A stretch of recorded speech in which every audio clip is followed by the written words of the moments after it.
Rufus comes home. Rufus the bear with diabetes. Brian felt very sick for quite a few weeks. He felt weak, tired, thirsty, and seemed to go to the bathroom all the time. Brian didn't feel like himself at all. Brian's family took him to the doctor to try to find out why he felt so sick. His doctor told his family that she thought Brian might have a condition called diabetes. She sent them all to the hospital right away. Brian's family doctor had been right. Soon after he got to the hospital, special diabetes doctors and nurses checked his blood for extra sugar, glucose, with a blood glucose meter.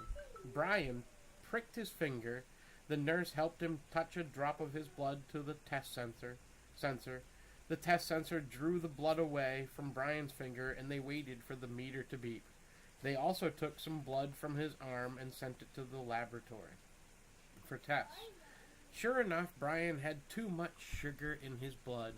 Brian learned that having diabetes meant his body could not turn the extra sugar in his blood into the energy that his body needed. That's why Brian had felt so sick and tired all the time during the last few weeks. Brian discovered that when his diabetes was not in good control, like when he got to the hospital, he felt really sick. His body made him go to the bathroom a lot because it was trying to get rid of all the extra sugar it had in it. People without diabetes have something their bodies make called insulin. That takes care of all that kind of stuff. Insulin is a hormone that is made by cells in a part of the body called the pancreas. The pancreas is near the stomach. Having diabetes meant that Brian's pancreas cells didn't make enough of the hormone called insulin anymore. Because Brian's body didn't make enough insulin, he and his family had to learn a lot about having diabetes would mean in their lives. For example, to take the place of the insulin Brian's body no longer made, he learned that he had to take insulin shots every day. Usually Brian would get 2 or more shots each day. At first, Brian didn't like the idea of getting shots every day. Who would? But after he got the insulin, he felt so much better. Brian and his family learned more and more about diabetes every day. They learned from diabetes teachers in the hospital that it was best if Brian ate his meals and snacks at about the same time each day. It was important for his family to have a regular schedule each and every day, even when Brian went to school or played sports. Not being on a regular schedule or not eating when he was supposed to could make Brian get sick. He learned about highs, when he had too much sugar in his blood, and all about lows, when he didn't have enough food in his body to balance the insulin from his shot. Lows meant Brian needed to get some sugar and food into his body right away. Brian wished he knew someone else who had diabetes. He knew he could always talk to his family about his feelings, and of course his doctors and nurses too. Still, as much as they all wanted to help, they didn't have diabetes like Brian did they? Brian longed for someone or something special to share his private diabetes feelings with. After practicing giving shots to oranges in the hospital, Brian's mother kissed him goodbye. She had a few errands to catch up on before Brian's family brought him home from the hospital.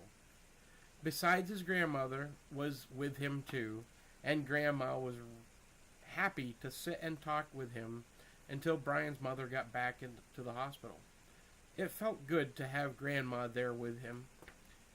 After finishing her errands, Brian's mother quickly stopped by a toy store to find a special surprise to take back to the hospital for Brian. Finally, his mother's bright green eyes spotted the perfect little friend for Brian. A warm, cuddly stuffed teddy bear sat lonely on the toy shelf, waiting for someone to love. Brian's mother knew that the bear would be loved a great deal by Brian. Brian's mother dropped off a few things at home and then realized that there just a few more things to do before she went back to the hospital. Brian's mother remembered what her son had told her earlier, that he wished he had a special someone or something to share his private diabetes feelings with. Brian's mother thought the new bear might be the perfect listener for him. Brian's mother gently and lovingly hand-sewed felt patches on different parts of the bear's body in exactly the same spots where Brian now had to get his insulin shots. She carefully cut out little red felt hearts and sewed them on the bear's paws where Brian now had to do his finger pricks. Finally, the finishing touch. A little diabetes t-shirt with Juvenile Diabetes Research Foundation that fit just right on the bear. Now the bear with diabetes was perfect, just like Brian. After a few hours, Brian's mother hurried back to the hospital where she found him and his grandma playing a board game. Now that Brian was getting the insulin his body needed, he was almost back to his old self. For the first time in a long time, Brian was smiling again. Brian's mother handed Brian a great big bag with a red bow on top. Inside was Brian's special new bear.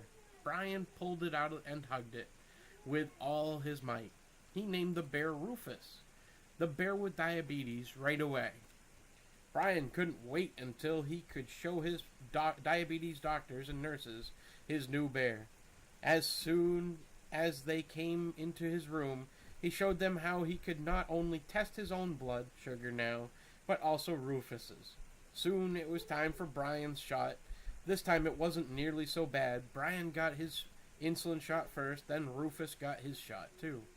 It was a lot more fun than practicing on an orange. Finally, it was time for Brian and Rufus to go home. As soon as they got to Brian's house, they found a special place for all of Brian and Rufus's diabetes supplies.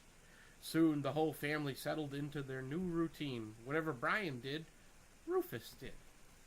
Late that night, when everyone was in bed and the house was all dark and quiet, a tiny, small voice could be faintly heard coming from Brian's bedroom.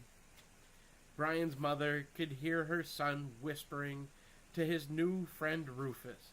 Somewhere deep in her heart, she knew that Rufus was the special something that could really understand Brian and his private diabetes thoughts.